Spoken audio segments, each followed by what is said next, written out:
Hey guys, tonight we descend into the lavish, absurd, and occasionally unsanitary bedrooms of medieval royalty, where power, lust, and absolutely no concept of boundaries collided in spectacular fashion. So, before you get comfortable, take a moment to like the video and subscribe, but only if you genuinely enjoy what I do here. And let me know in the comments where you're tuning in from and what time it is for you.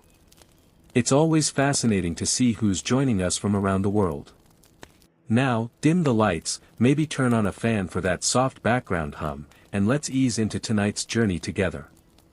King John of England, also known as John Lackland and informally the worst dinner guest in British history, is best remembered for signing the Magna Carta, losing half of France, and somehow still finding time to be wildly inappropriate with most of the nobility's daughters.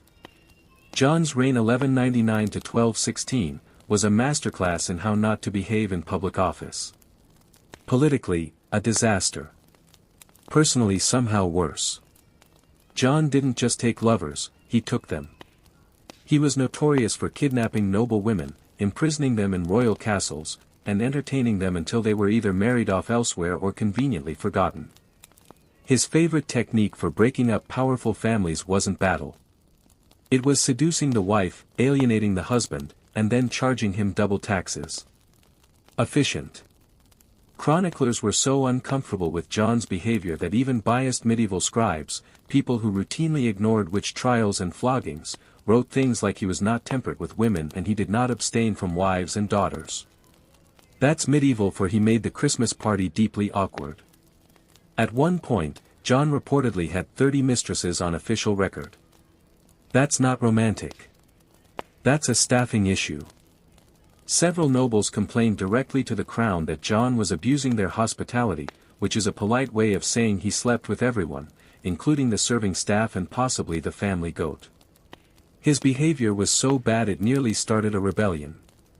Not because of taxation or war, but because half the barons were afraid to leave their wives unattended during royal visits. One baron refused to meet John unless his entire household was locked up first. That's diplomacy, 13th century style. And yet, in true royal fashion, John never saw a problem. He considered himself irresistible. There's no evidence for this outside of his own letters.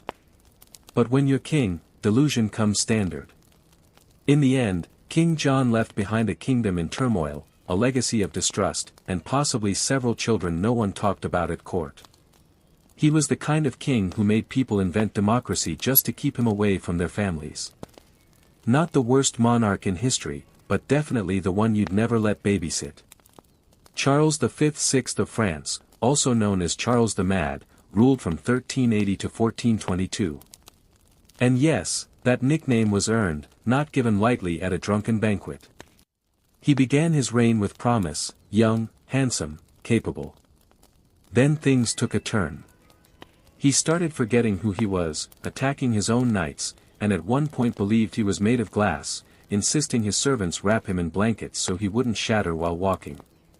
Not exactly the image of kingly strength, but impressive in terms of creative paranoia. Now, most kings who believe they are fragile glass figurines usually avoid scandal. Not Charles. He somehow managed to juggle a royal mistress, a paranoid delusion, and civil war all at once.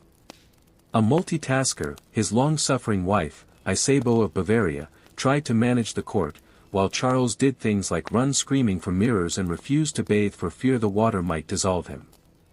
Meanwhile, his mistress, Odette de Sam, was quietly moved into the palace, introduced to everyone as his comfort, which was medieval code for, don't ask questions, just smile. Odette, for her part, stayed with Charles during his most unhinged years. She must have had the patience of a saint or the property rights of a queen. She reportedly brushed his hair, listened to his glass-based ramblings, and helped him put on multiple layers of padded clothes so he could sit down safely. Nothing says passion like strapping your royal lover into a pillow suit. But Charles wasn't just eccentric behind closed doors. He also hosted court entertainments where things went horribly wrong. During one infamous event known as the Bal d'Irden, he and his friends dressed as wild men in flammable costumes and danced around with torches. Naturally, Someone dropped a flame and several of them burned alive. Charles survived, but his dignity did not. Despite everything, Charles fathered 12 children, several during episodes of apparent lucidity, or at least enough lucidity.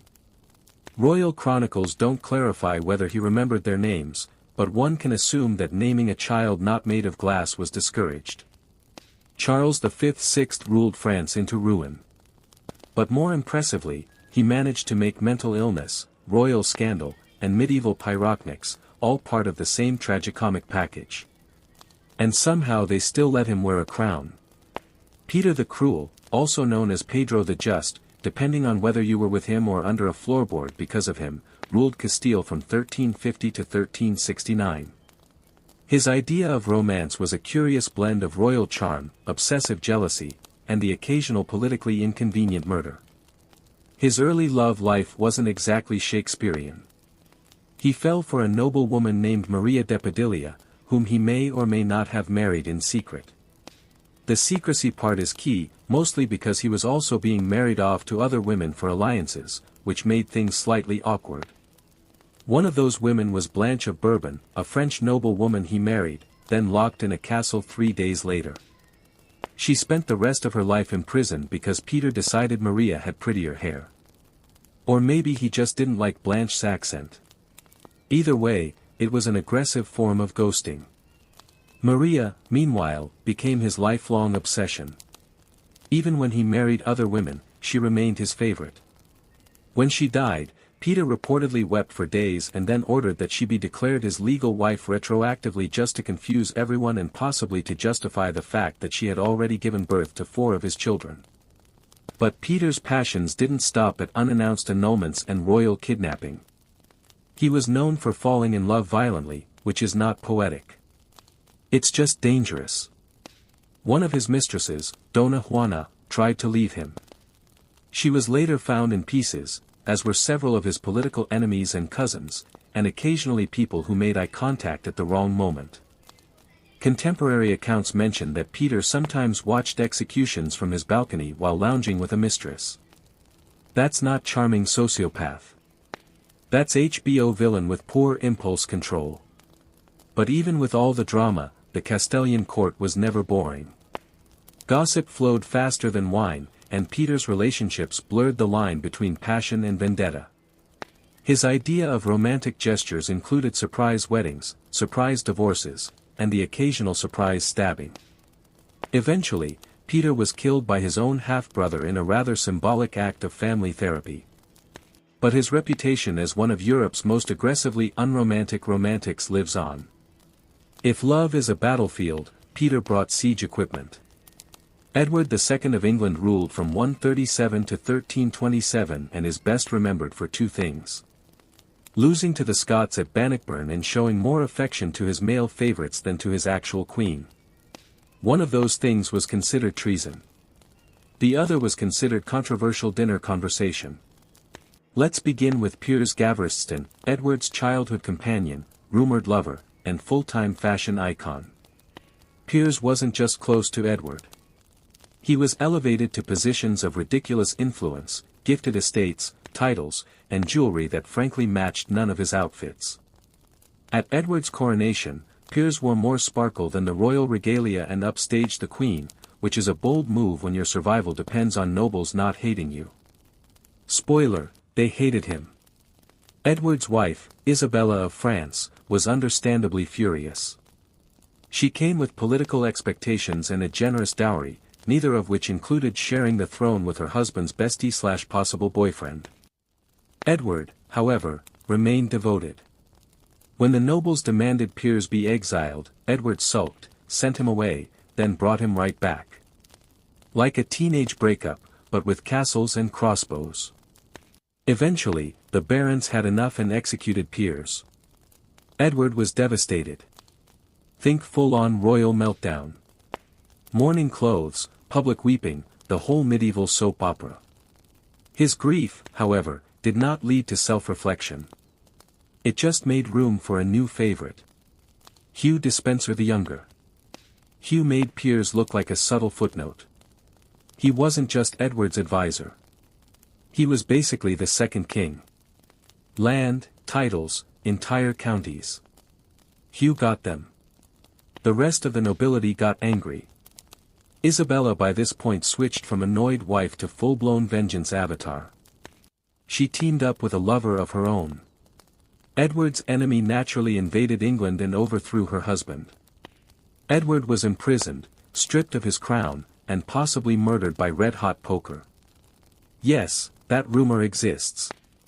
No, we're not discussing the physics of it. Let's just say medieval revenge was rarely subtle. Edward II's reign was less about governance and more about personal drama, so intense it could be a reality show. If the Plantagenets had Netflix, his season would have been banned in 3 countries. His mistake, mixing politics with passion, ignoring everyone else, and assuming royal power meant nobody could touch him. Turns out everyone could eventually. Waslaus of Bohemia ruled in the late 14th century, though ruled might be a generous term.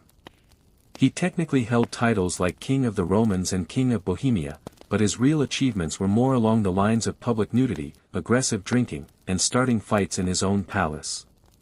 If you're thinking of good King Weslaus from the Christmas Carol, wrong guy. That was his ancestor. This Weslaus, not good, not even vaguely decent.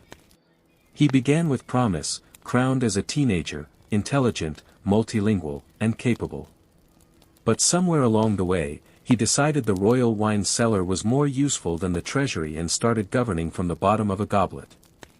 Wislaus developed a reputation for hosting multi-day drinking sessions, where policy decisions were made between rounds of mead and inappropriate limericks. His advisors began carrying flasks, not to drink, but to survive negotiations. At court, debates often ended with someone flipping a table or being challenged to a duel using breadsticks.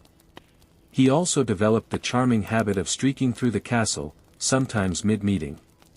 One chronicler records Venislaus delivering royal edicts completely naked, except for a sword belt. His justification: clothes are for the timid. Hard to argue with that kind of logic when the guy with the crown also has a long sword and no pants. Romantically, he favored barmaids, laundresses, and occasionally nobles' wives, though he seemed more invested in their beer recommendations than their feelings.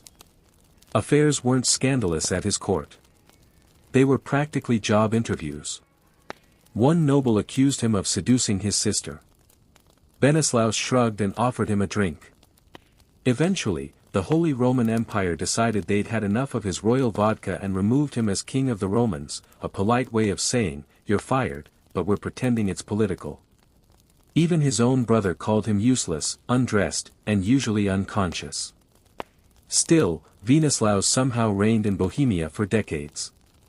His people tolerated him the way one tolerates a loud uncle at a wedding, with eye rolls, careful seating plans, and lots of alcohol. In the end, he left behind a shaky kingdom, a flooded wine cellar, and a royal legacy best summed up as he ruled like every day was his last hangover. Henry VIII of England is what happens when unchecked power meets unchecked hormones. He ruled from 159 to 1547 and spent most of it either getting married, getting divorced, or getting mad at the Pope for not supporting his questionable dating decisions. You've heard the rhyme: divorced, beheaded, died, divorced, beheaded, survived. But that barely scratches the surface of Henry's royal rom-com turned horror series. Let's start with Catherine of Aragon, wife number 1. After 20 years of marriage, Henry decided God was mad at him for not having a male heir. Naturally, the solution wasn't introspection. It was annulment, excommunication, and the creation of an entirely new church. He invented Anglicanism just to date someone else. That's not devotion. That's pettiness with a cathedral. Enter Anne Boleyn, wife number 2. Henry wrote her love letters full of passion, obsession, and really bad poetry. She gave him a daughter, Elizabeth, who would later become one of England's greatest monarchs, but no sons. This led to her arrest for adultery, witchcraft, and possibly giving side at court. She was beheaded. Henry moved on with the emotional reign of a potato.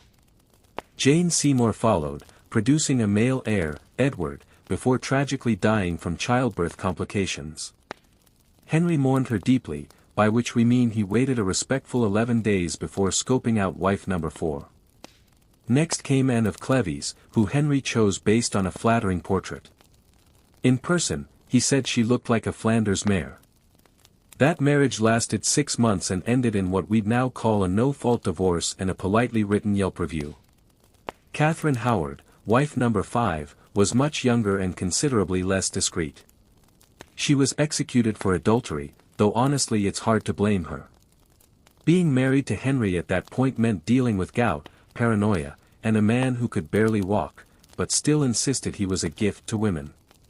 Finally, Catherine Parr, wife 6, who wisely outlived him by being literate, patient, and excellent at dodging accusations.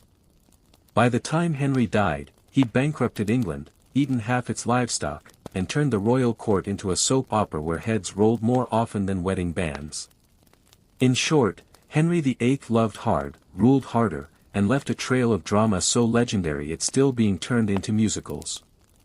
Francis I of France, ruling from 1515 to 1547, was the walking embodiment of the Renaissance, cultured, charming, sophisticated, and absolutely incapable of keeping his trousers buttoned. To his credit, he was a great patron of the arts. He invited Leonardo da Vinci to France, built magnificent palaces, and helped turn France into a cultural powerhouse. But while the painters were painting and the poets were poeting, Francis was busy seducing anything with a pulse and a title. His court was famous or perhaps infamous for its opulence, but also for being a kind of Statef-funded dating app. He employed gentlewomen of the bed-chamber, a term that should have meant ladies-in-waiting, but really meant romantic shortlist. Entire political alliances were derailed because Francis accidentally bedded the ambassador's wife. And this wasn't quiet, subtle adultery. Francis was loud about it. He once declared to foreign dignitaries that French kings were expected to be excellent lovers, which is noble sounding until you realize it came from a man who treated treaties and mistresses with the same level of commitment, which is to say temporary. His most famous affair was with Françoise de Voir, a noble woman who became his official mistress. She was witty, educated, and likely the only woman who could roast him in public and survive. Eventually replaced because of course she was followed by Indessel de Hailey, a woman whose name sounds like a medieval inside joke and whose political influence was matched only by her ability to outlast the competition. Even his enemies couldn't help but notice. The Holy Roman Emperor Charles V once described Francis as more dangerous in the bedroom than on the battlefield. He meant it as an insult. Francis probably took it as a compliment.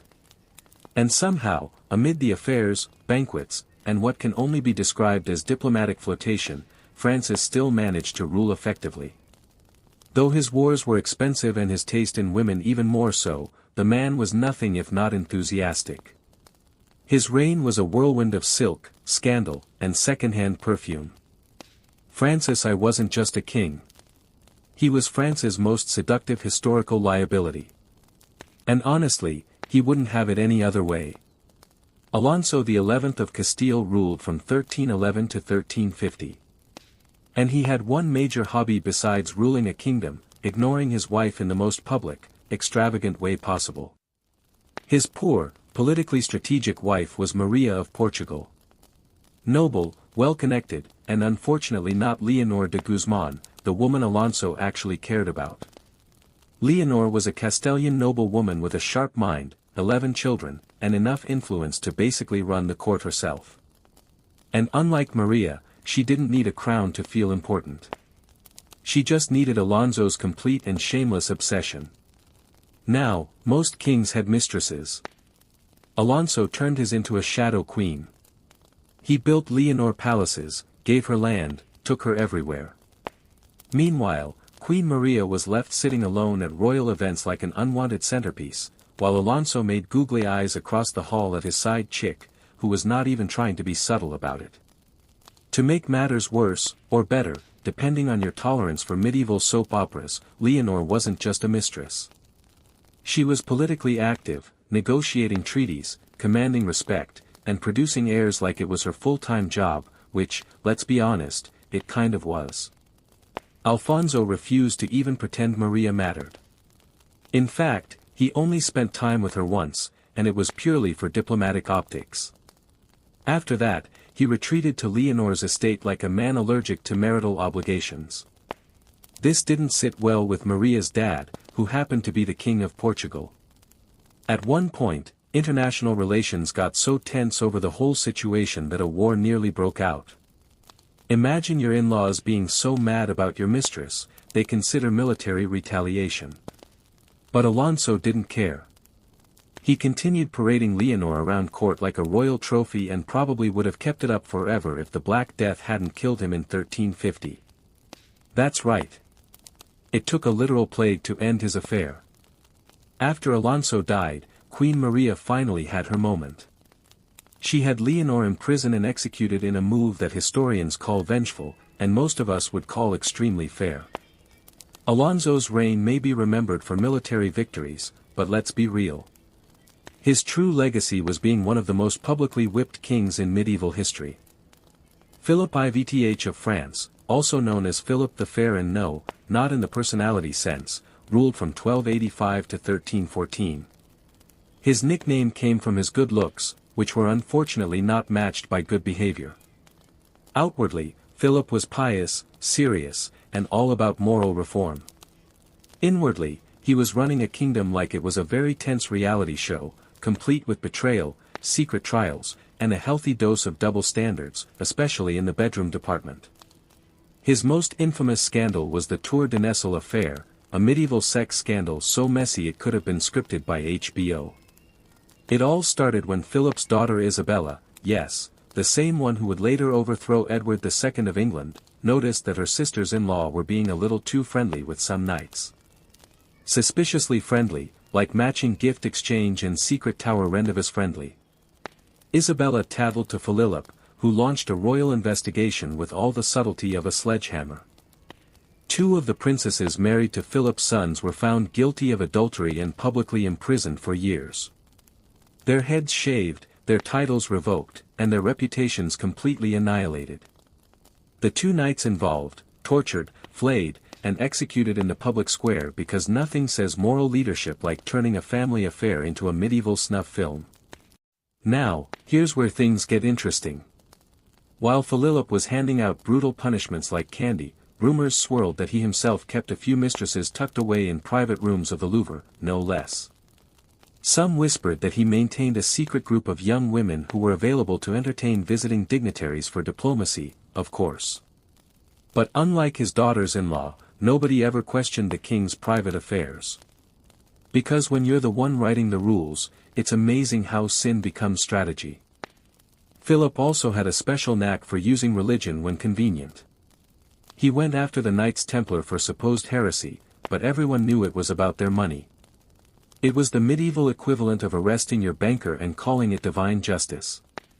So yes, Philip may have looked like a model of piety and honor, but behind that sculpted jawline and royal glare was a man with a deep commitment to hypocrisy and a working knowledge of where all the castle's secret doors were.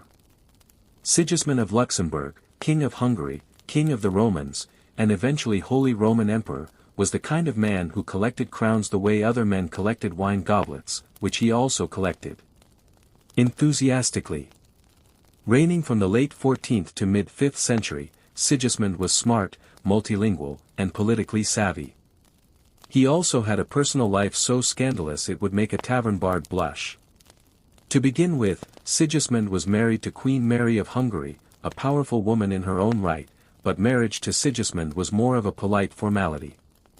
He preferred his relationships less lawful, more frequent, and ideally not followed by conversation. His romantic side projects included noble women, luresses, and at least one Italian opera singer long before opera existed, which speaks to his innovative spirit. Court officials often lost track of his mistresses. Not because there were so many, but because they changed so frequently. Some historians suggest they just started numbering them. At court, his mistresses had their own quarters, servants, and in one case, a private chapel, which is either deeply romantic or just wildly inappropriate, depending on how you feel about praying next to someone's mistress. Sigismund also had a fondness for disguises, particularly dressing as a commoner and sneaking into towns. Sometimes it was for espionage, sometimes to flirt with local women under the guise of being a very tall merchant. Apparently, nobody found this suspicious, despite him being the only merchant with a full entourage of servants wearing royal crests. And yet the man ruled for decades, launched crusades, hosted the Council of Constance, and reformed imperial politics, all while carrying on affairs that would make even Casanova go steady on mate. One ambassador once wrote that Sigismund greets all women as equals, especially in private, which while vaguely progressive, also sounded suspiciously like an HR violation. But despite his extracurriculars, Sigismund remained immensely popular, mostly because he managed to appear regal in public while quietly running the most chaotic love life in Europe. He wasn't just an emperor. He was a one-man renaissance, equal parts strategist, statesman, and scandal. And somehow he always got away with it. Louis X-15 of France, known as Louis the Beloved, ruled from 1715 to 1774. And by ruled, we mostly mean he hosted an endless royal afterparty where governance was optional and silk bed sheets were not. He started out promising enough, young, handsome, and poised to carry on the legacy of his great-grandfather, Louis XIV. But somewhere around his 20s, Louis decided national policy could wait because he had a long list of ladies in waiting to attend to. Let's talk about the Parco serfs, the quiet little house near Versailles that Louis used for, let's call them, private auditions. Girls were recruited, usually poor but pretty, brought in discreetly and rotated like seasonal produce. There were so many mistresses, the palace guards likely had a clipboard system. His most famous mistress, Madame d'Ampador, wasn't just a pretty face. She basically ran France behind the scenes. But when she lost interest in the physical side of their relationship, Louis said that's fine. And built a second harem instead. The logic, keep Pompadour for brains and banter. Keep the parquet for everything else. It was all very organized chaos. Each girl received gifts, titles, and in some cases, discreet housing once their contract expired. It was France's most unofficial but strangely efficient internship program. And the queen, Marie Lachinska, she was around somewhere, mostly ignored. Once she stopped having children, Louise treated her like antique furniture. Too expensive to throw away, but no longer relevant to the room. The scandal at court was so normalized that nobles didn't ask if the king had a mistress. They asked how many this week. Even foreign ambassadors gossiped in their letters about the turnover rate at Versailles. That's not a monarchy. That's a brothel with better uniforms. Ironically, Louis genuinely thought he was a good ruler between lavish balls, discreet pregnancies, and awkward silences with his wife. His reign, while not catastrophic, set the tone for his grandson, Louis XVI, who would later lose his head, possibly because Grandpa spent too much time thinking with the wrong crown. In the end, Louis X-15 left behind a debt-ridden France, a disillusioned court, and a royal reputation that could best be summarized as loved by women, loathed by accountants. Christian IX of Denmark ruled from 1766 to 1808, though ruled might be too strong a word. Wobbled through life while other people ran the country is probably more accurate. You see, Christian had a few issues. He suffered from severe mental illness, likely schizophrenia, and was not particularly interested in the whole being king thing, unless it involved chasing servants with cutlery, which he apparently found hilarious. This made him more of a royal mascot than a monarch. Now, Christian had a wife, Caroline Matilda of Great Britain, a sensible young woman who expected a somewhat normal marriage. What she got was a husband who preferred masturbating in public, talking to his hand, and disappearing during state dinners to ride imaginary horses down palace corridors. It's unclear what broke first, her patience or his grasp on reality. Enter Jan Friedrich Struzzi, the king's physician. Smart, ambitious, and very interested in power, Struensee quickly became the real ruler of Denmark. And somewhat awkwardly, the lover of the queen. Yes, that's right. Caroline Matilda went full soap opera and began an affair with her husband's doctor. And the king did not notice or care. Struensee wrote the laws, signed the edicts, and kept Christian occupied with puppet shows, sword games, and gentle nudges away from sharp objects.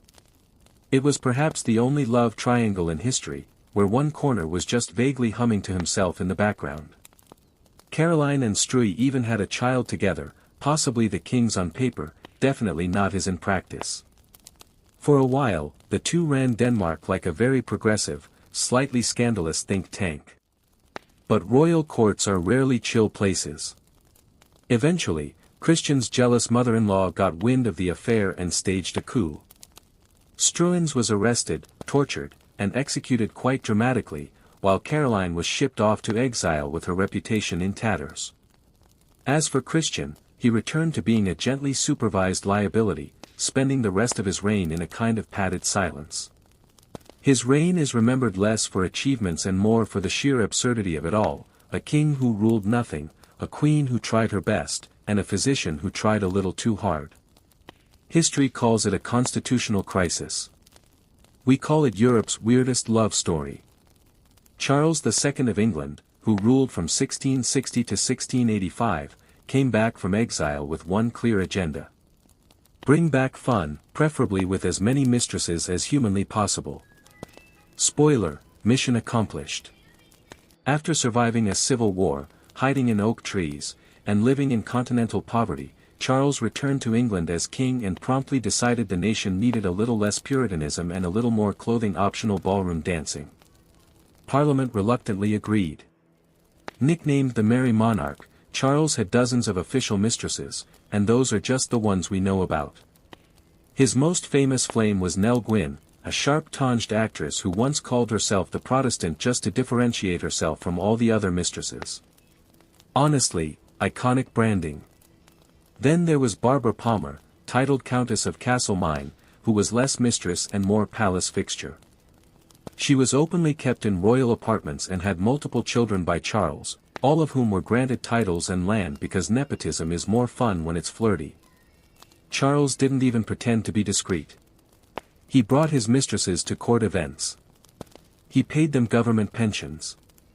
He even had a corridor built at Whitehall so they could reach his bedroom without disturbing the ambassadors. Efficiency. Thy name is Charles. Queen Catherine of Banza, his long-suffering wife, endured it all with quiet dignity and possibly a flask. She bore no children, and Charles reportedly said, "She could not bear children, but she never gave me trouble," which is both a compliment and a red flag. Charles fathered at least 14 illegitimate children and acknowledged most of them, giving them noble titles and throwing elaborate birthday parties. Meanwhile, the legitimate line remained childless, as if karma had a sense of humor. Despite the scandals, Charles was popular. He reopened theaters, legalized fun, and restored monarchy with flair, wigs, and more eyeliner than his actresses. The people forgave him everything, mostly because he made monarchy look like a party. When he died, his final words were, "Let not poor Nelly starve, not God bless England, not tell my brother to rule wisely, just feed the mistress." And that, friends, sums up Charles II, a king who governed like he was hosting a royal bachelor season finale. Erik XIV of Sweden ruled from 1560 to 1568.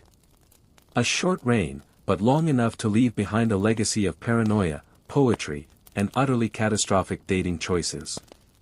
Now Erik started out promising, tall, handsome, fond of astronomy and the arts, the kind of king who might write you a love sonnet and then explain planetary orbits over dinner. He was also obsessed with astrology, so he rarely made decisions without checking the stars first. Unfortunately, the stars never told him to chill. Erik had a thing for noble women, but not in the subtle whisper in a garden kind of way. He proposed to Queen Elizabeth I of England multiple times, and she repeatedly declined. Politely, then firmly, then with complete silence. Erik didn't get the hint and even sent portraits of himself as gifts, which is the 16th century equivalent of sliding into someone's DMs with a shirtless selfie and a marriage contract. After Elizabeth ghosted him, Erik set his sights lower in rank, not enthusiasm. He fell for Karen Munn's daughter, a commoner and the daughter of a jailer. This scandalized the nobility, which only made Eric dig in harder. He married her, crowned her queen, and then spent the next year having emotional breakdowns, imprisoning nobles, and stabbing people he thought looked at her funny. His most infamous moment, the Stuarter murders, a casual dinner party that ended with Eric personally killing a noble with a knife while shouting things that made his courtiers question whether astrology had finally broken his brain. By this point, he was hearing voices, hiding from invisible enemies, and occasionally dressing in disguise to spy on his own council. The nobility staged an intervention, which in royal terms means they locked him in a castle and handed the crown to his brother. Eric spent the rest of his life imprisoned, writing bizarre love poetry to Karen, occasionally ranting about conspiracies, and probably regretting stabbing that guy mid-supper. Sweden learned a few things from Eric's reign. Always check your dinner guests for hidden blades. Avoid kings who write their own horoscopes. And maybe, just maybe, don't crown the man who insists the moon is whispering about betrayal. Ferdinand I of Naples, also known as Ferdinand of Aragon, ruled from the mid-5th century and brought with him a rare blend of charm, brutality, and a hobby that would make most people cancel dinner plans immediately. On the surface, Ferdinand was a cultured and efficient ruler. He stabilized his kingdom, balanced the budget, and crushed rebellions with impressive speed. But his leadership style leaned heavily into friendly dictator with a side of psychological warfare. Case in point, his approach to enemies. Most kings exiled traitors. Some imprisoned them. Ferdinand, he preferred to stuff them. Yes, taxidermy of humans. After executing rebellious nobles, he had them embalmed and displayed in a private museum underneath his castle. It was called the Black Room, and he gave guided tours to foreign dignitaries, visiting ambassadors, and even potential traitors. Nothing says behave yourself like showing someone your haul of preserved political mistakes. He reportedly enjoyed describing each corpse by name, crime, and expression. Some were posed mid-scream, others had plaques. One guest fainted. Ferdinand found it hilarious. If TripAdvisor had existed, the reviews would have been 5 stars, deeply unsettling, would not return without sedative. Now, when he wasn't curating the creepiest gallery in Europe, Ferdinand had an equally questionable romantic reputation. He fathered numerous illegitimate children, many of whom mysteriously popped up with titles and land. His official queen was just one lady among many, and it's suspected that Ferdinand saw marriage as more of a suggestion than a rule. His mistresses ranged from noble women to peasants, with the only common factor being his complete disregard for discretion. Royal banquets sometimes doubled as flirtation contests. One ambassador noted that Ferdinand never dined without sampling from multiple courses, political and otherwise. And yet, despite all this, Ferdinand remained popular. His people admired his strength. Nobles feared him, and visiting enemies upon seeing the Black Room quickly lost interest in rebellion. He ruled for decades, died in his bed, and passed the kingdom to his legitimate-ish heirs. Ferdinand's legacy, a stable kingdom, a terrifying basement, and the firm understanding that some kings build alliances, others collect warning signs in glass cases. The year was 119. The dust of the First Crusade still clung to the broken stones of Jerusalem. Christian pilgrims were flocking to the Holy Land in droves, believing the sacred city was now safe. But outside the city walls, it was chaos. Bandits prowled the roads. Muslim war bands struck caravans and travelers were butchered or sold into slavery. The dream of Christian safety in the East was collapsing. That's when a knight named Hug Dion along with 8 companions made a vow not to a king, not to a lord, but to God. They pledged to protect Christian pilgrims with their lives. Not just as soldiers, but as monks. They took vows of poverty, chastity, and obedience. No wives, no gold, no lands, just horses, swords, and faith. They called themselves the poor fellow soldiers of Christ and of the Temple of Solomon. A mouthful, yes, but that final phrase mattered because King Baldwin II gave them quarters on the Temple Mount where the ruins of Solomon's temple stood. From this holy ground, they took their name, the Knights Templar. For 9 years, they remained a tiny group, unofficial, underfunded, and dangerously committed. They lived like beggars, borrowing armor, sharing war horses, training like maniacs. But they were disciplined, devout, dangerous, and their reputation began to spread.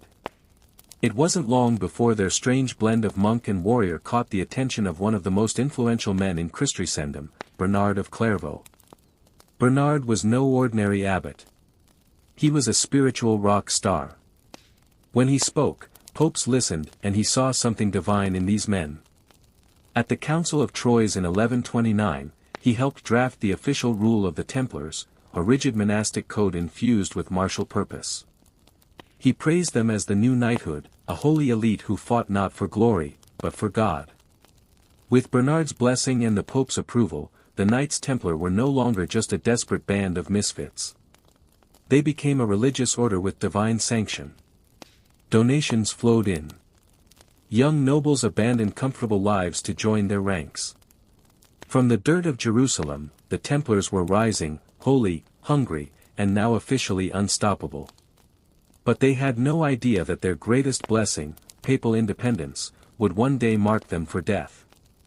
With papal recognition secured and their white mantles stitched with blood-red crosses, the Knights Templar weren't just monks with swords anymore. They were the shock troops of Christendom. The Crusader states in the Levant, fragile Christian outposts in a sea of Islamic resistance, were constantly under threat, and the Templars were now the wall that held the tide. Their code was brutal but clear. Never retreat unless outnumbered 3-1. No ransoms, no mercy, no fear. They trained daily, fought with fanatical discipline, and believed death in battle was the highest honor. While most knights fought for plunder and pride, the Templars fought with a terrifying sense of righteousness. They were God's fury on horseback. In the Second Crusade, they proved their worth. While disorganized lords bickered and failed to capture Damascus, the Templars maintained discipline and carved through enemy lines. In skirmishes and open battles, their charges became legendary. It wasn't just their skill. It was their reputation. Muslim commanders began identifying them first in battle reports. Those white-mantled devils with the red cross. They didn't just fight, they fortified. Across the Holy Land, the Templars built an iron web of castles and outposts. Safatosa and the mighty fortress of Bagras. These were no ornamental estates. Templar castles were militarized strongholds with thick walls, trap-laden gates, and water systems designed to withstand year-long sieges. When armies fled, Templars stayed behind to buy time or die. But their allegiance was not to kings, not to emperors, only to the Pope. And that made them a rare breed, one that rulers both admired and feared. A king could not command them. A baron could not bribe them. Only the Grand Master, chosen from within, could give the order to fight or stand down. They were sovereign in spirit, even as they bled for the cross. And they weren't just recruiting soldiers. They were building a myth. Their ceremonies were secret, their rites austere, their discipline absolute. To many they were holy. To others ominous. And yet their popularity only grew. They had transformed from 9 dusty knights into an elite order spanning continents. But with fame came whispers, and with whispers came envy. The sword of God had become sharp. But someday it would be pointed at them. They began with borrowed armor and a vow of poverty. But within a century, the Knights Templar weren't just warriors.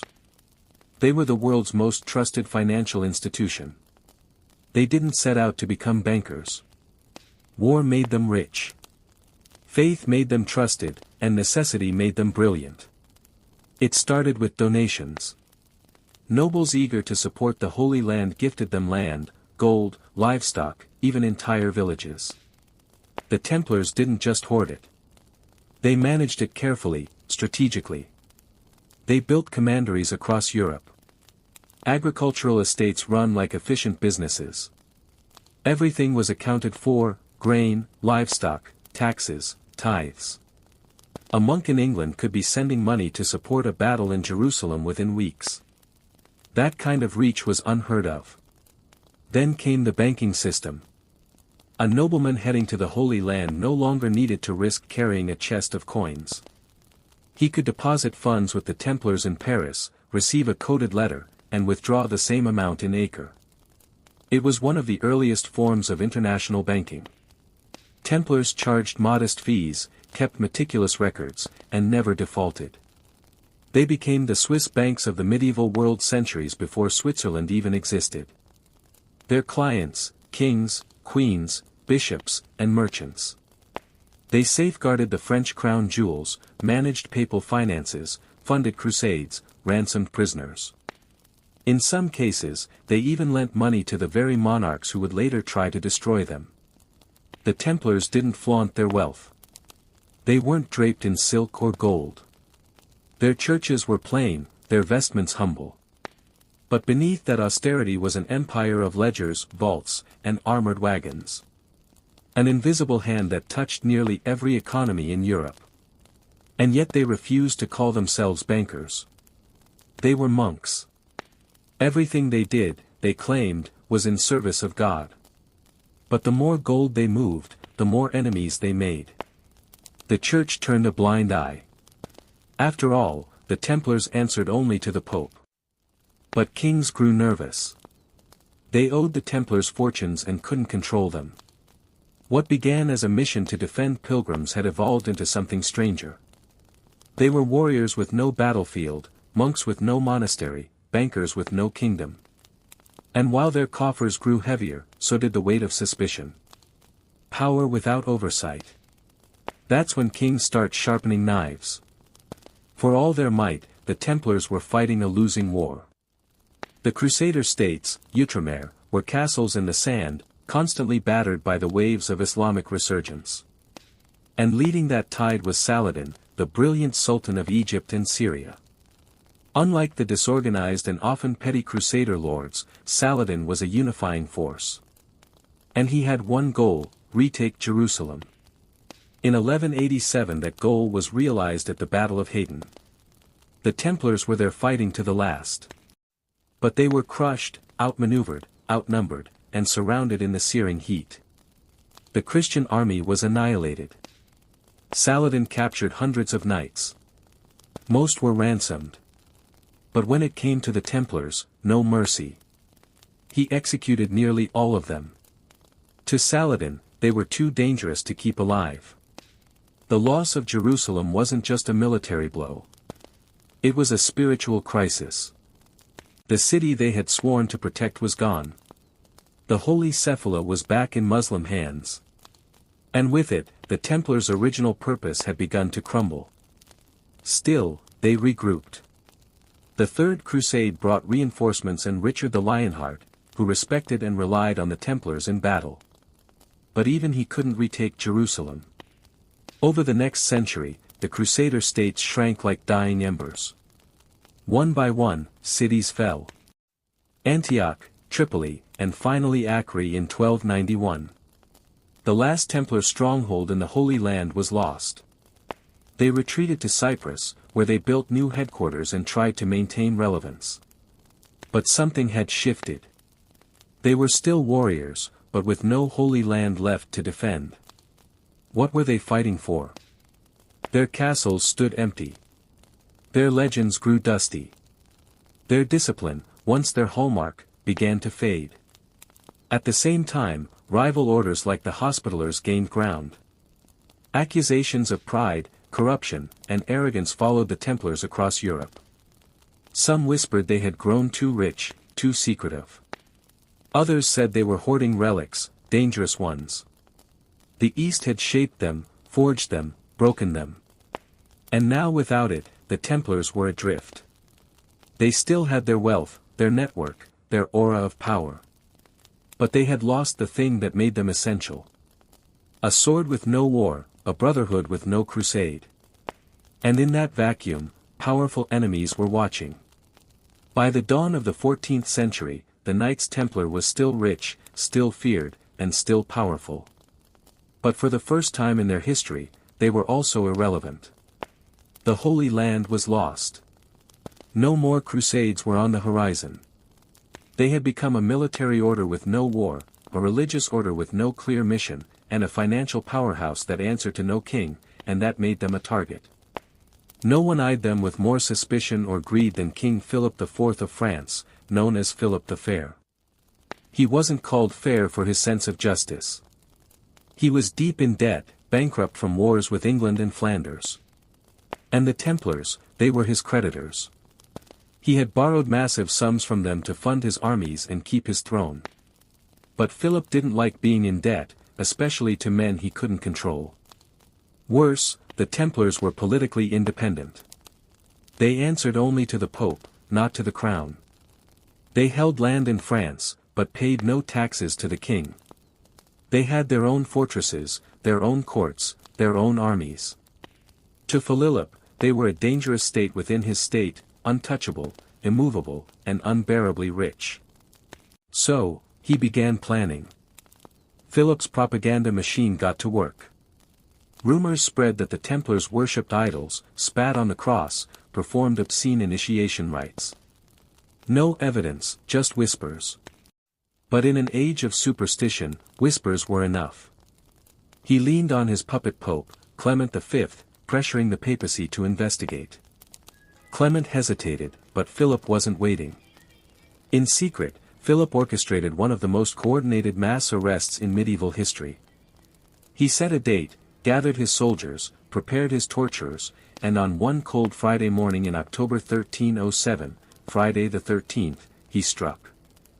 All across France, Templar knights were seized, interrogated, imprisoned, tortured. Confessions were forced.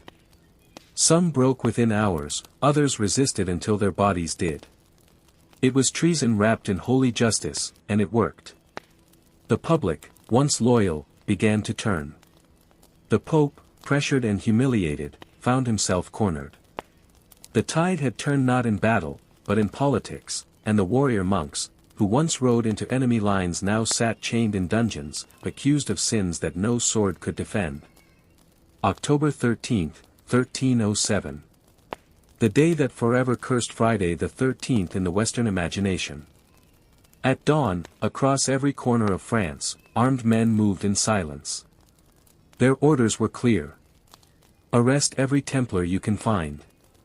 No warning, no resistance allowed. The king's justice had arrived. With swords drawn and warrants sealed in secrecy, thousands of knights were dragged from their beds, some in full armor, others in prayer.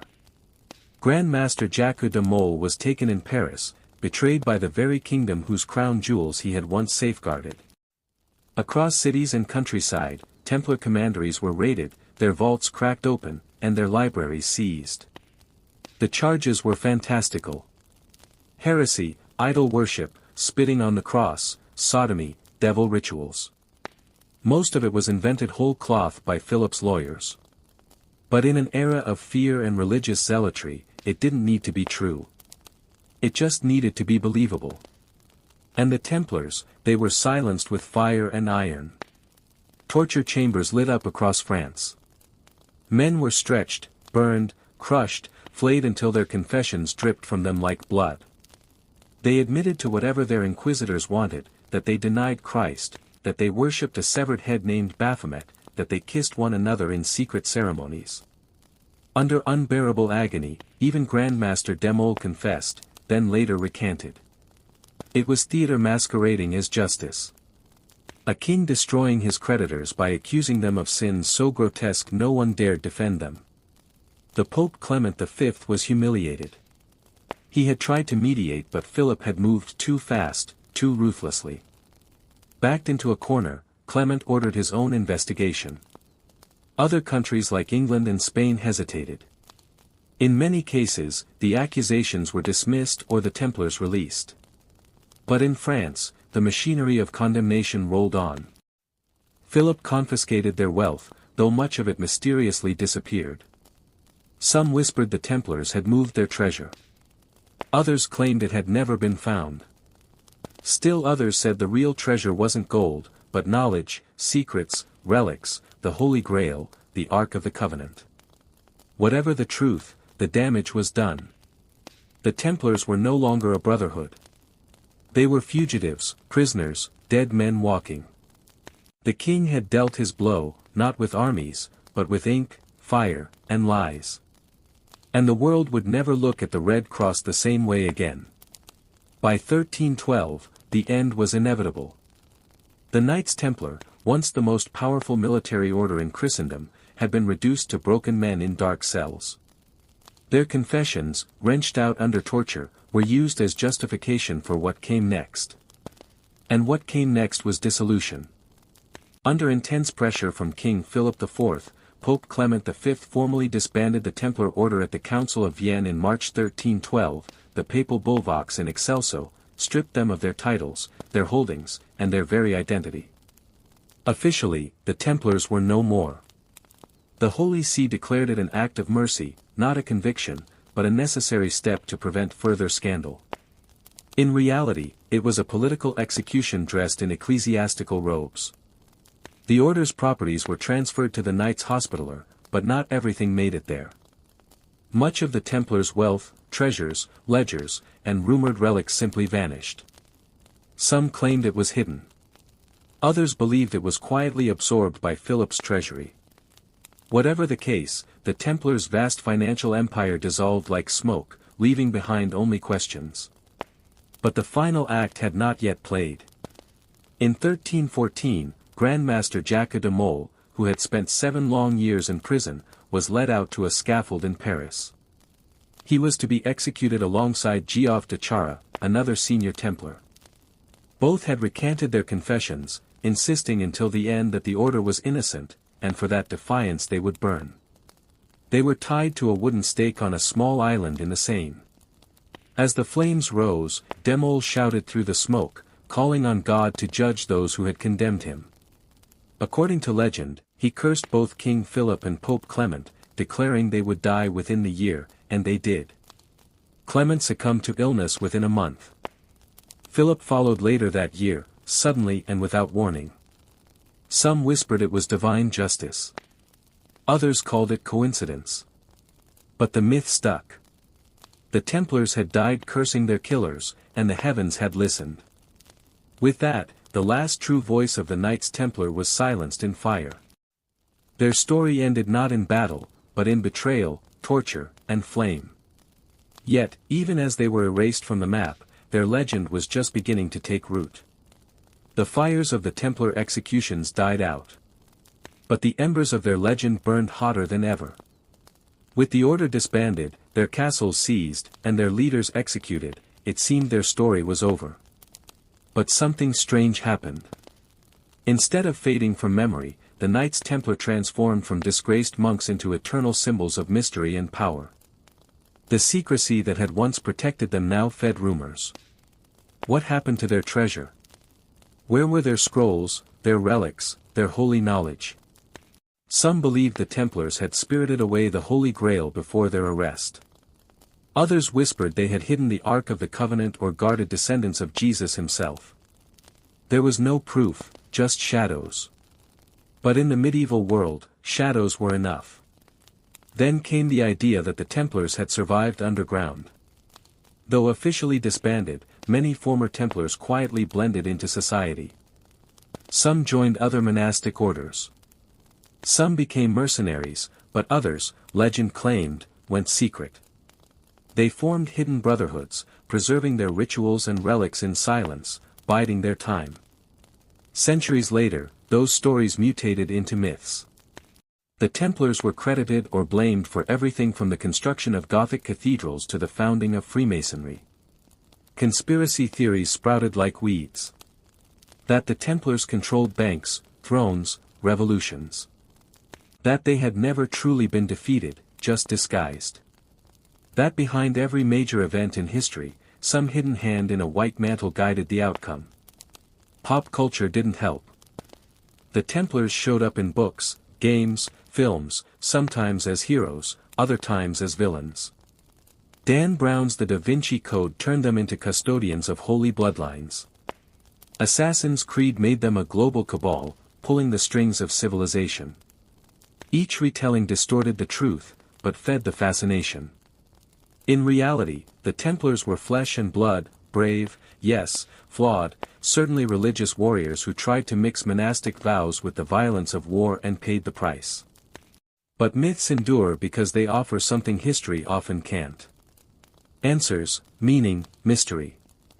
The real Templars died on scaffolds and in dungeons. But the mythological Templars, they still ride in the imagination, eternal, armored, and cloaked in secrecy. And in that sense, Philip the Fair failed. He destroyed their bodies, but their legend untouchable. More than 7 centuries have passed since the last Grand Master of the Knights Templar was burned alive on the banks of the Senator, but the Red Cross still lingers in literature, in architecture, in symbols carved into old stone and whispered through conspiracy theories. The Templars may be gone, but their legacy is anything but dead. They were more than just warriors. They were innovators. In an age when kings still ruled by divine right and banking was seen as a sin, the Templars created a pan-European network of finance, logistics, and diplomacy. Their letters of credit prefigured modern checks. Their commanderies functioned like regional branches of a multinational corporation. They were an early blueprint for globalization, built not with stock markets, but with swords and sacred vows. Militarily, they redefined what it meant to be a knight. Before the Templars, chivalry was a personal code, flexible and often ignored. The Templars turned it into an institution, a discipline enforced with brutal consistency. They weren't lone champions jousting for glory. They were units trained like modern special forces, willing to die for an abstract ideal. And die. They did, often in silence, sometimes in vain, but never without impact. Culturally, they changed how the West viewed religion and warfare. The concept of the warrior monk challenged the notion that holiness and violence were incompatible. They showed that belief could be weaponized, not just in battle, but in politics, finance, and propaganda. And when they fell, it was that same belief in their supposed heresy that justified their destruction. Their fall also served as a cautionary tale. The Templars became a symbol of unchecked power, answerable to no one, protected by the Pope, richer than kings. Their downfall exposed the fragility of institutions, even those wrapped in divine authority. It was a medieval version of a corporate takedown executed not by shareholders but by royalty in Rome. Today their image is more myth than man. But myths shape memory. And the memory of the Templars, courageous, flawed, betrayed, reminds us that history isn't just written in victories. Sometimes it's etched in ash.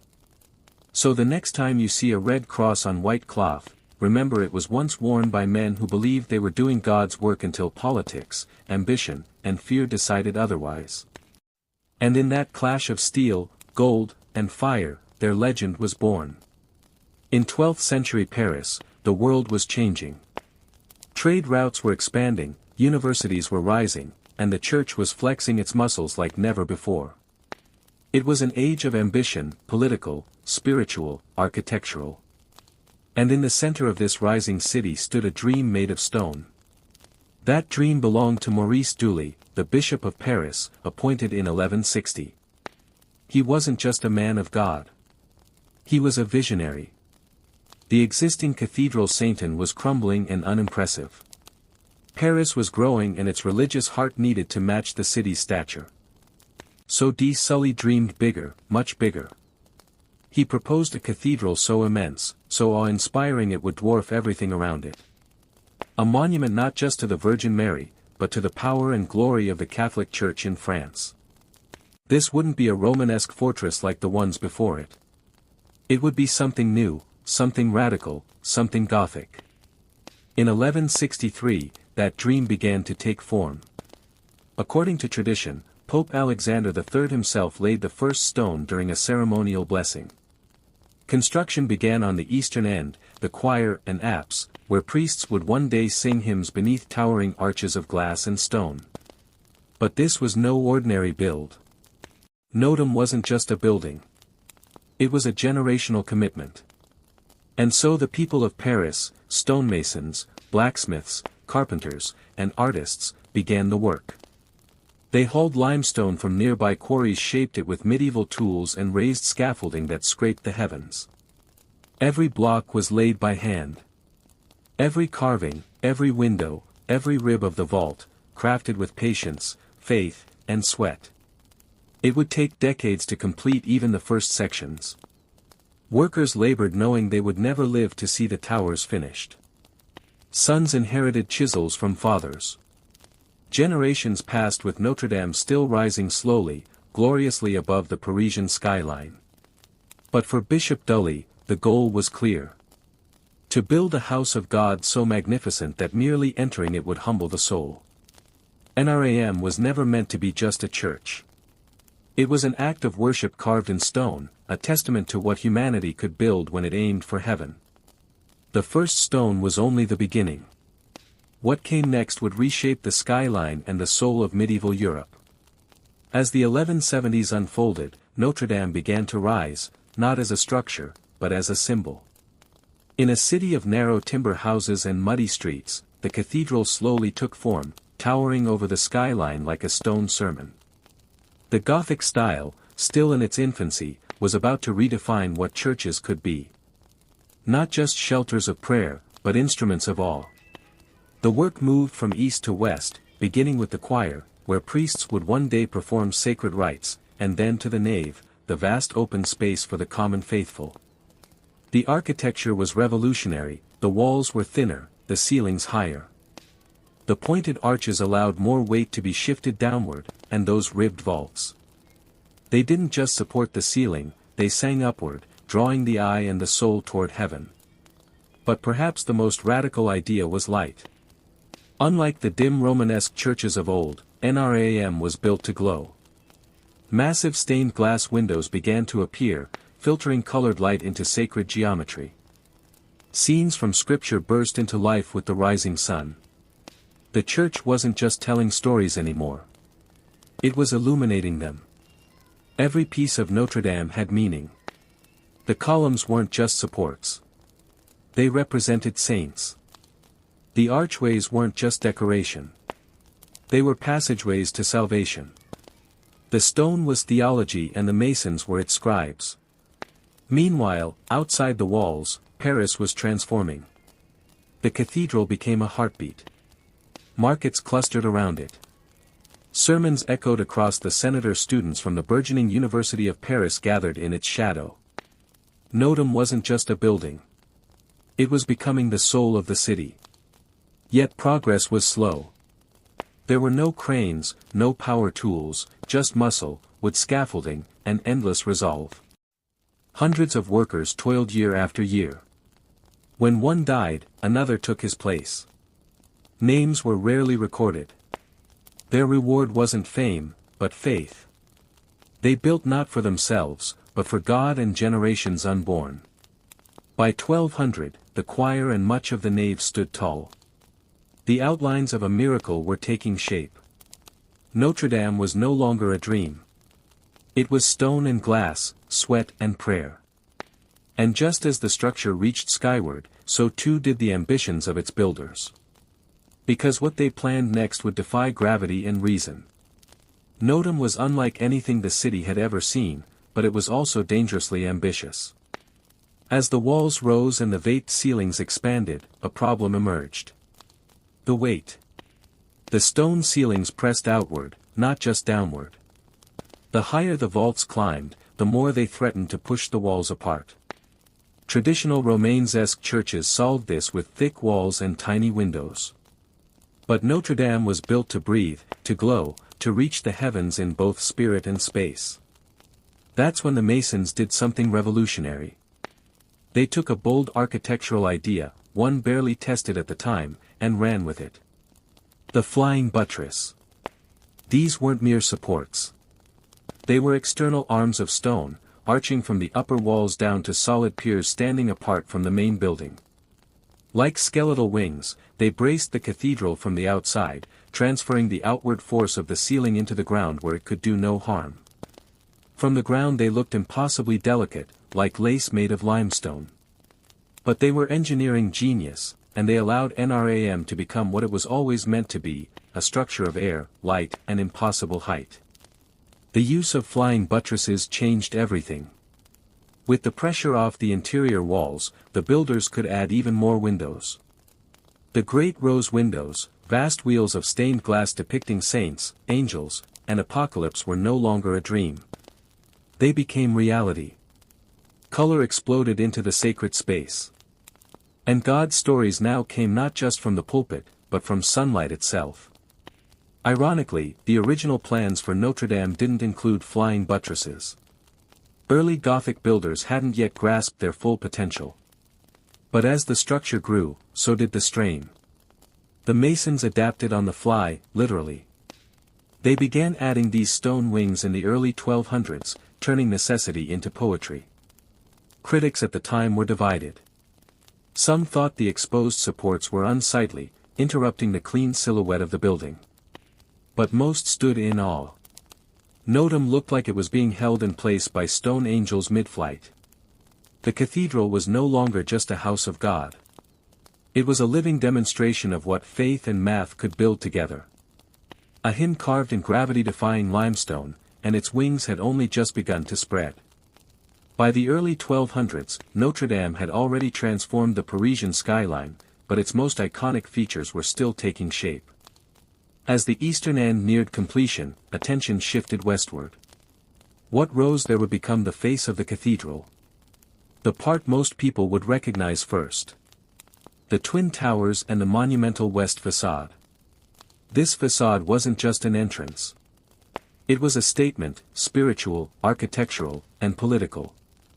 The church wanted you to feel small as you approached it, and it succeeded. The doors soared to impossible heights. Above them, rows of sculpted kings, prophets, saints, and demons watched every visitor. You weren't just entering a building. You were walking into sacred judgment. Construction began on the west towers around the 12 and 20s. Like everything else at Notre Dame, they took decades to finish. Each tower rose in stages, block by block, higher and higher, until they reached nearly 70 m tall. And yet they were never completed as originally planned. No spires, no needle points, just massive flat-topped silhouettes, majestic in their simplicity. Between the towers sat the Gallery of Kings, 28 statues representing the monarchs of Judah, misunderstood during the French Revolution as French kings and tragically decapitated by angry mobs. But during the 13th century, they sent a clear message. Divine right, heavenly order, sacred rule. The church and the crown walked hand in hand, and this was their front porch.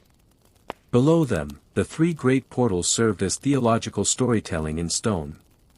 The central one, the portal of the Last Judgment, was carved with Christ seated in glory, flanked by angels, demons, and resurrected souls rising from their graves. To the illiterate masses, these scenes weren't decoration. They were doctrine. The message was clear. Enter with reverence. Eternity starts here. Above the doors, a rose window bloomed into being, nearly 10 m across, framed by intricate tracery and flanked by statues of the Virgin Mary and Child. Light passed through colored glass like a divine spotlight projecting saints across the nave. By the mid-1200s, the towers were nearly done. The facade stood complete, solemn, symmetrical, overwhelming. It was a fortress of faith, a billboard for God's authority, and a warning to the sinner. And yet, the builders weren't done. The heart of Notre Dame still needed finishing. The transept, the roof, the spire that would one day pierce the clouds. They had built its face. Now they would give it a crown. With the towers and west facade standing in proud defiance of gravity, Notre Dame was becoming more than a shell. It needed a soul. And that soul lived inside within the vast expanse of its nave, its transepts, and its sacred choir. These were the spaces that would carry the voices of monks, the footsteps of kings, and the prayers of thousands. By the mid-1200s, work focused on the transepts, the arms of the cross-shaped layout that gave Gothic cathedrals their iconic floor plan. Under architect Gilles and later Pierre de Montreuil, these wings were expanded and adorned with new rose windows, even more ornate than those on the western end.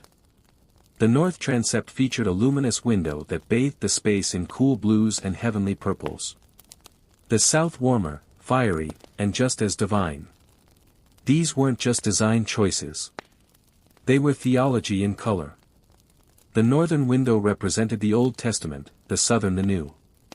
The two wings told the full story of salvation. One illuminated in light, the other in fire. Inside the cathedral, columns soared like tree trunks in a forest of stone. Vaulted ceilings stretched nearly 35 m high, their ribbed arches meeting like palms in prayer. This wasn't architecture.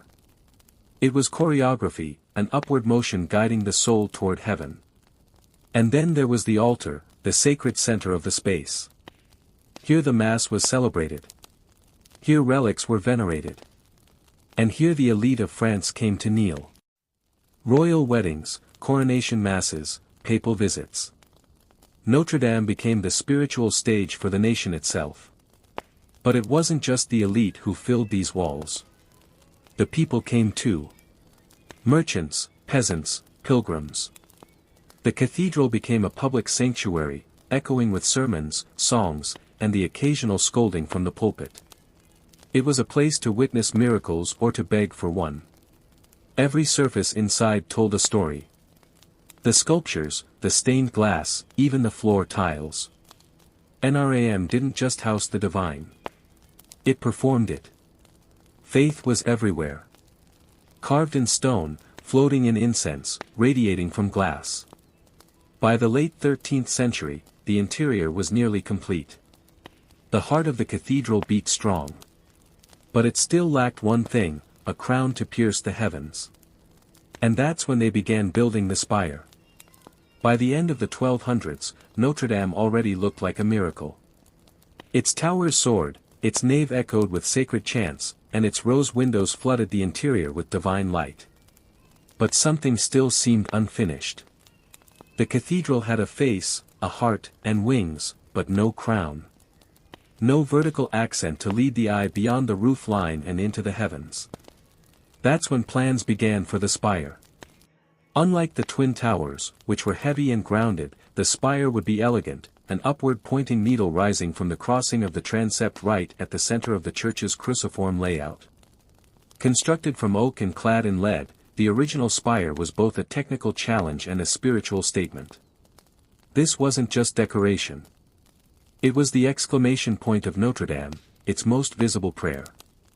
Its construction demanded master carpenters and metal smiths. Oak beams were hoisted by human power, winches, pulleys, scaffolding. The structure had to be light yet stable to withstand the winds that battered Paris from the Senator. When finished, the spire pierced the sky like a sword lifted in devotion. And beneath it, even more intricate work was unfolding. Gargoyles, those bizarre, haunting creatures, emerged from the stone. They weren't just grotesque for fun. Many served as water spouts, diverting rain away from the masonry. Others were symbolic, guardians meant to frighten away evil or remind sinners of what awaited them. The final phase also included dozens of chimeas, statues of hybrid beasts perched high above Paris, their eyes forever scanning the horizon. They were nightmare and marvel rolled into one, part of the Gothic love affair with mystery and symbolism. Inside the chapels were completed, choir stalls carved and relics enshrined. NRAM was now fully operational, both a sacred machine and a national stage. It had taken over a century of work, tens of thousands of workers and the faith of an entire kingdom. By 1345, nearly 200 years after the first stone was laid, the cathedral was considered complete. But complete was never the right word. Notre Dame was never frozen in time. It would be restored, reinvented, and resurrected across centuries. But by the 14th century, the structure itself was done. The Gothic age had built its masterpiece. By the mid-14th century, Notre Dame de Paris was no longer just a cathedral. It was the cathedral, a towering symbol of Catholic dominance, royal authority, and national identity. For the next 4 centuries, it stood not only as the heart of Paris, but as a stage upon which the great dramas of France would unfold. It became the beating heart of state religion, hosting coronations, royal weddings, and solemn funerals. When kings married, they did so under its vaulted ceilings. When wars were declared or victories celebrated, the bells of Notre Dame rang loud across the senator. Monarchs entered as rulers of land and exited as chosen of God. But it wasn't only kings who passed through those great doors. Generals, bishops, and foreign dignitaries came to kneel or negotiate.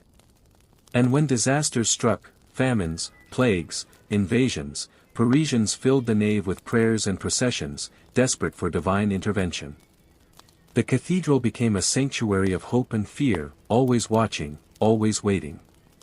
Politically, NRAM became the spiritual anchor of the French monarchy.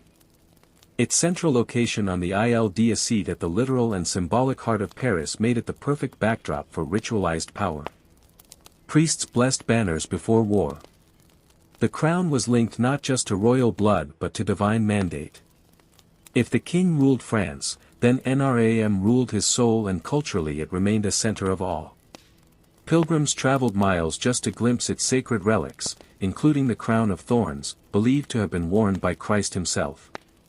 Its great organ thundered during feast days. Its choirs echoed with polyphonic music that pushed medieval boundaries. Notre Dame wasn't static. It evolved, absorbing new art styles, musical traditions, and liturgical forms. But by the 17th and 18th centuries, its Gothic beauty began to fall out of favor. Baroque architecture was in vogue, and NRAM, dark, spiky, and medieval, was seen as outdated. Some renovations were even attempted to modernize its look, smoothing what had once been daring. Still, it stood, a cathedral caught between centuries, revered yet increasingly overlooked. Its towers weathered storms and time, its bells still tolled, but something was shifting beneath its foundations. NRAM had been born from faith and crowned by kings.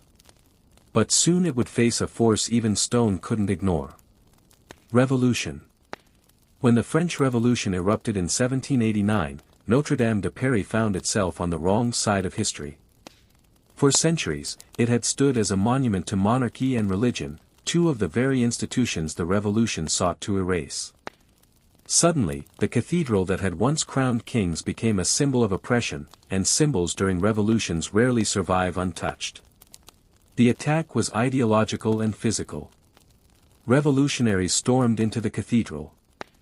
Statues of the biblical kings that adorned the facade were mistaken for French monarchs. All 28 were beheaded. Sculptures were smashed. Altars desecrated. The great bells that had once tolled for royal births and papal visits were torn down and melted for cannon metal. Precious relics like the crown of thorns were removed and hidden. Many were lost. What remained was a hollowed shell. Notre Dame was officially deconsecrated in 1793. It was no longer a church. Instead, it became the so-called Temple of Reason, repurposed for revolutionary festivals celebrating secular enlightenment. At one point it was even used as a warehouse for storing wine. The soaring nave, once echoing with hymns, now smelled of spilled barrels and damp stone.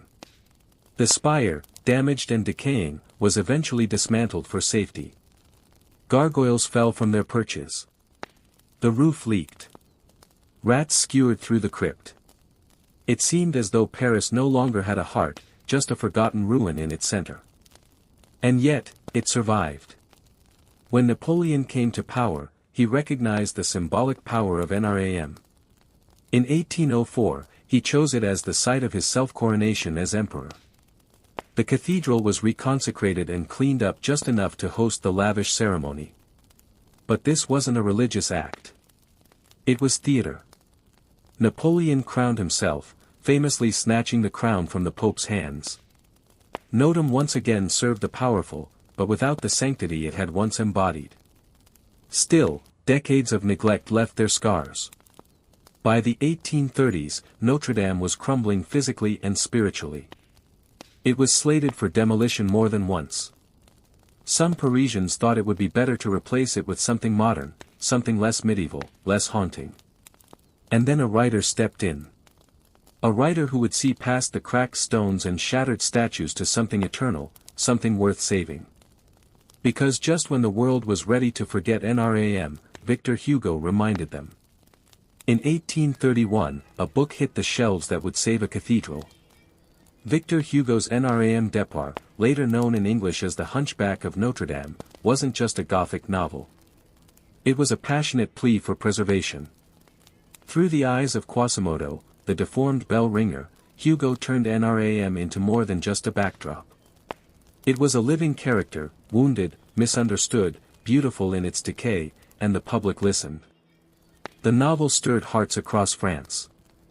Suddenly, Parisians realized what they were about to lose. Notre Dame wasn't just old, it was a masterpiece, a monument to centuries of devotion and craftsmanship. The outcry worked. By 1844, King Louis Philippe approved a full-scale restoration of the cathedral. Leading the charge were two architects, Eugène Viollet-le-Duc and Jean-Baptiste Lassus. Their goal wasn't just to repair the damage, but to restore the soul of the cathedral. They replaced eroded statues, rebuilt the Gallery of Kings, and reimagined the spire that had been removed during the Revolution. This new spire designed by Viollet-le-Duc would rise 96 m above the ground, taller and more ornate than the original. It would become one of the most iconic silhouettes in Europe. Throughout the 19th and 20th centuries, Notre Dame returned to its rightful place at the spiritual and cultural center of Paris. It hosted masses, witnessed liberation ceremonies, and welcomed millions of visitors. It survived 2 world wars. During the Nazi occupation, its bells remained silent. When Paris was finally liberated in 1944, they rang out in triumph. But tragedy would strike again. On April 15, 2019, a fire broke out beneath the roof. Within minutes, flames engulfed the wooden lattice known as the forest. Some beams dating back to the 13th century. The fire raged for hours. The roof collapsed. The 19th century spire fell in a plume of smoke. The world watched in horror as one of humanity's greatest monuments seemed to vanish in real time. And yet, once again, it survived. The stone towers stood firm. The rose windows endured. The relics were saved. And the people of France along with the world vowed to rebuild. NRAM has always been more than architecture. It is memory, identity, resilience, a church, a symbol, a survivor. And in every stone that rises from its ashes, it reminds us faith and beauty can be reborn. She was born in 1775 in the Guangdong province of China. Her birth name was never recorded. History would come to know her simply as Yung Yi Sa, wife of Yung Yi. But what she did with that name would shake empires. In her early years, she was a prostitute aboard a Cantonese floating brothel, a common reality for poor girls in 18th century coastal China. These so-called flower boats catered to merchants, naval officers, and pirates. But she wasn't like the others. She listened. She watched. She remembered names. She made powerful clients talk. Over time, she became more than entertainment. She became an information broker. And then came Yung Yi, a powerful pirate lord who commanded the Red Flag Fleet, one of the most formidable pirate factions in the South China Sea. He wasn't the first pirate she served, but he would be the last. Struck by her wit and cunning, Yung Yi proposed marriage. She accepted, but not without terms. In a move practically unheard of in her time, she negotiated her position. She wanted joint control of the fleet, not just as a wife, but as a partner. She would handle political alliances, manage plunder, and have a say in every strategic move. Zheng Yi agreed. Whether out of love or shrewdness, he knew she was an asset. Their marriage in 1801 was the beginning of one of the most successful pirate dynasties in history.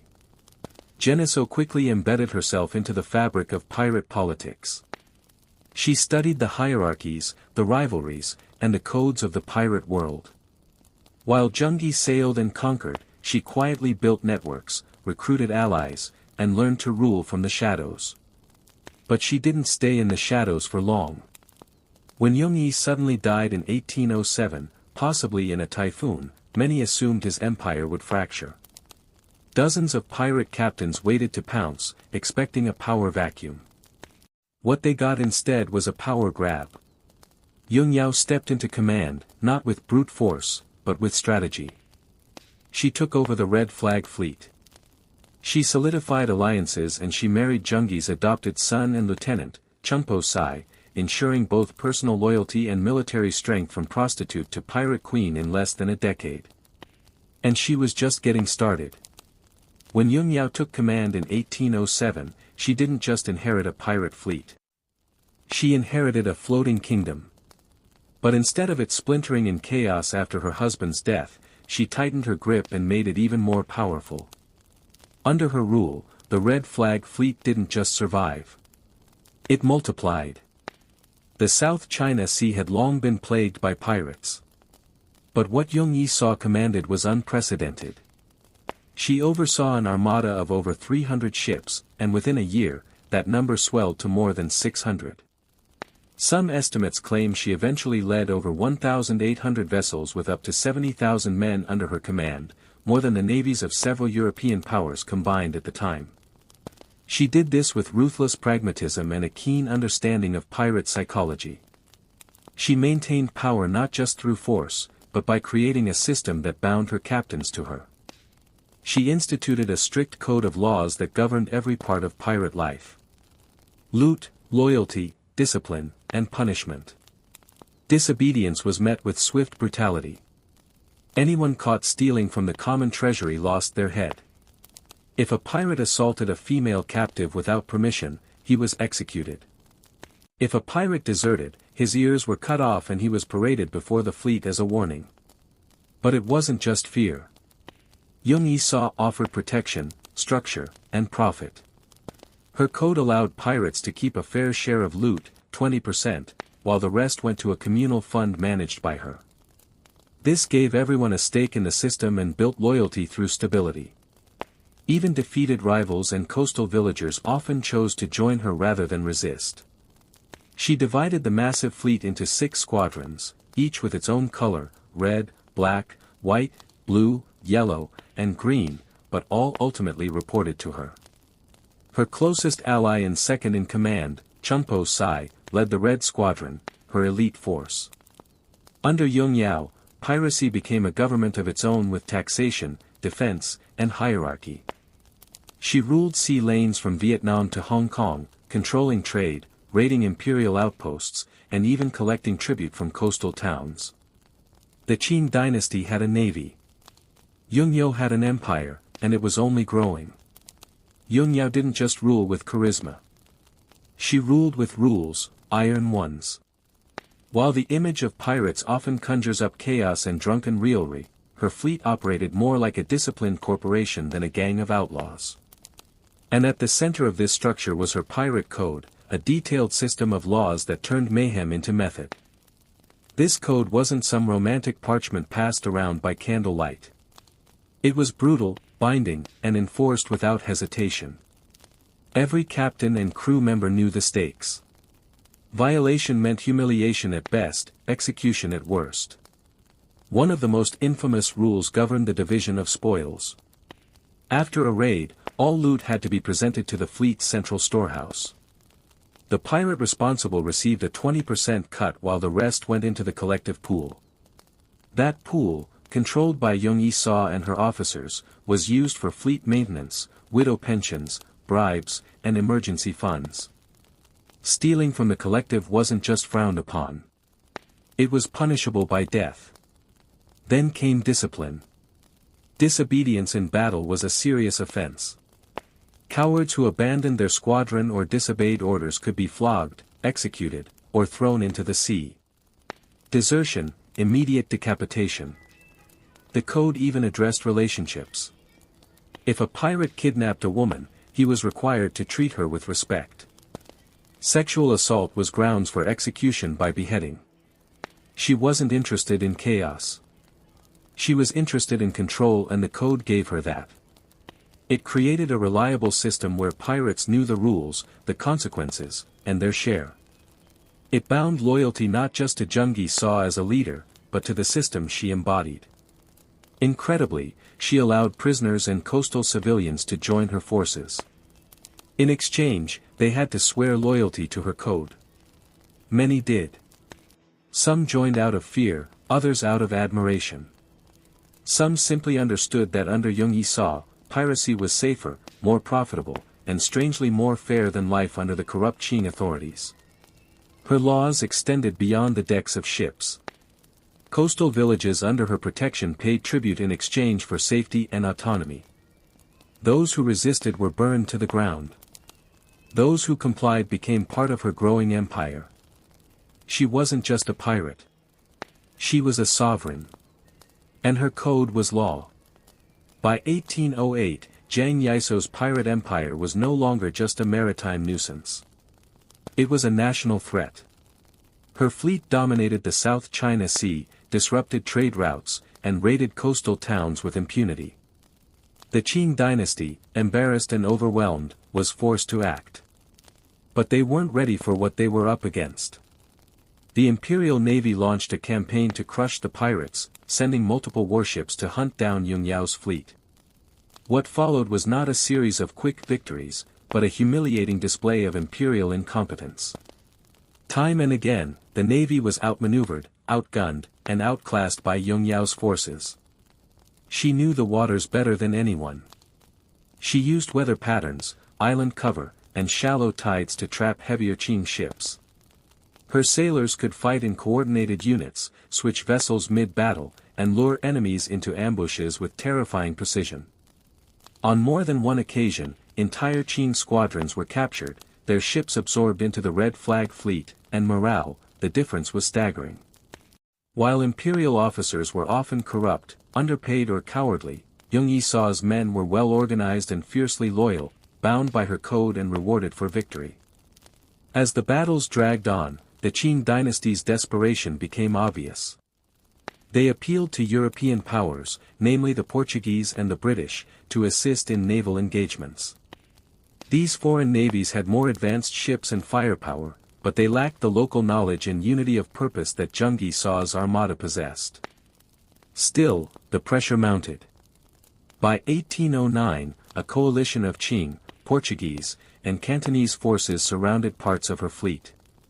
Yet even then, she fought them off, retreating strategically and launching counterattacks that stunned her enemies. She wasn't just surviving. She was humiliating the empire. But the war was costly. Sustained conflict drained resources and exhausted men. Even pirate empires can't endure war forever. And while she remained unbeaten at sea, Yun Yao understood something crucial. Sometimes power isn't about winning every fight. Sometimes it's about knowing when to walk away with everything intact. She had no intention of dying at sea or being dragged in chains to Agincourt. She had a different plan, one that would leave even her enemies stunned. By 1810, Jung Yi-saw had done the impossible. She had held off the might of the Qing dynasty, humiliated foreign navies, and ruled the waves with unmatched dominance. But she was also a realist. She knew that wars, especially ones with endless fronts and growing enemies, couldn't be fought forever. Supplies were thinning, alliances strained, and her fleet, though still massive, was beginning to feel the weight of attrition. So, she changed tactics. Jun Gao reached out to the Qing government, not with surrender, but with terms, bold ones. She knew she held leverage. The Qing had failed to beat her militarily. Their own citizens feared her more than they respected the empire. She could bargain not as a criminal begging for mercy, but as a leader of a state. She traveled to Guangzhou personally on her own ship, surrounded by armed guards, flying the Red Flag Fleet colors proudly. It wasn't a plea. It was a power move. She requested amnesty, not just for herself, but for her entire fleet. Thousands of pirates. She demanded the right to keep her wealth. She even insisted her second-in-command and husband, Chung Poai, be given a military rank in the Qing Navy. The government was stunned, but the truth was they were tired, too. The empire couldn't afford another costly drawn-out campaign. So, in a moment of rare pragmatism, they agreed. Genghis Khan surrendered with style. On April 18, 1810, she led over 17,000 pirates, men, women, and children into the city, not in chains, but in procession. Over 200 ships were handed over, weapons laid down ceremonially, and the entire pirate confederation disbanded without a drop of blood spilled. No trials, no executions, no forfeit of wealth. Chunpoai was granted a captaincy in the Qing Navy. Jungi Sao retired as a free woman, untouched, undefeated, and still immensely rich. In a world where most pirate stories end in betrayal or death, Jungi Sao ended with negotiation and retirement. She had played the game perfectly, first with cannons, then with words. And as her red banners came down, her legend was only beginning to rise. Most pirate stories end in blood, gallows, or obscurity. But Yung Yao didn't just escape that fate. She built a second life from it. After negotiating the greatest pirate surrender in history, she walked away not as a fugitive, but as a respected wealthy woman with her legacy intact. In 1810, after the surrender of her fleet, she settled in Canton, modern-day Guanga, with her husband, Chong Poai, who now served as a captain in the Qing Navy. The transition from pirate queen to respectable citizen might seem absurd, but for Yung Yao, it was just another act of calculated survival. She lived openly, even comfortably, and the Qing authorities largely left her alone. Rather than fading into obscurity, she quietly became a businesswoman. She opened a gambling house and an opium smuggling operation, technically illegal, but largely overlooked due to her influence. She wasn't out to build another empire, but she had no intention of being forgotten either. She kept her connections, protected her wealth, and lived on her terms. Her marriage to Chumpo Sai endured, and together they raised a family. While he continued serving the Qing Navy, hunting down pirates ironically similar to their past selves. Yung Yao focused on their business interests. She moved in elite circles, consulted on maritime affairs, and remained a legendary figure among sailors and traders throughout the South China coast. What's extraordinary isn't just that she lived, it's how she lived. She broke every mold her society had for women. Born poor, sold into prostitution, she clawed her way to the top of a male-dominated criminal world. Then instead of dying in battle or on the scaffold, she retired peacefully and died of old age in 1844 at the age of 69. She didn't seek redemption. She didn't need it. Her life was the ultimate act of defiance, a living rebuttal to every law, custom, and expectation set before her. In a time when women were barely allowed to speak in public, Yung Yao commanded fleets, dictated treaties, and negotiated with emperors. And then she walked away richer and freer than any pirate in history. Her sails lowered, her cannons quiet, yet her legend still echoed across the sea. History remembers pirates like Blackbeard, Bartholomew Roberts, and Henry Morgan. Men who roamed the Caribbean, sowed chaos, and met violent ends. But in the shadow of their infamy stands Yung Sao, not only as their equal, but as someone who surpassed them by almost every measure. She didn't captain a handful of ships. She commanded entire fleets. She didn't plunder a few coastal towns. She controlled entire regions of the sea. And she didn't die on the gallows or in a gunfight. She negotiated her way out of piracy and into peace. Among the pantheon of pirate legends, she remains the most successful and least understood. But make no mistake, her success wasn't just luck or ruthlessness. It was strategy, intellect, and a deep understanding of power. She was a tactician, a politician, and a psychologist. She knew how to keep loyalty through fear, yes, but also through order, reward, and a carefully crafted system. And what made her truly exceptional was the fact that she achieved all of this as a woman in Qing-era China, a society steeped in Confucian ideals that confined women to silence and servitude.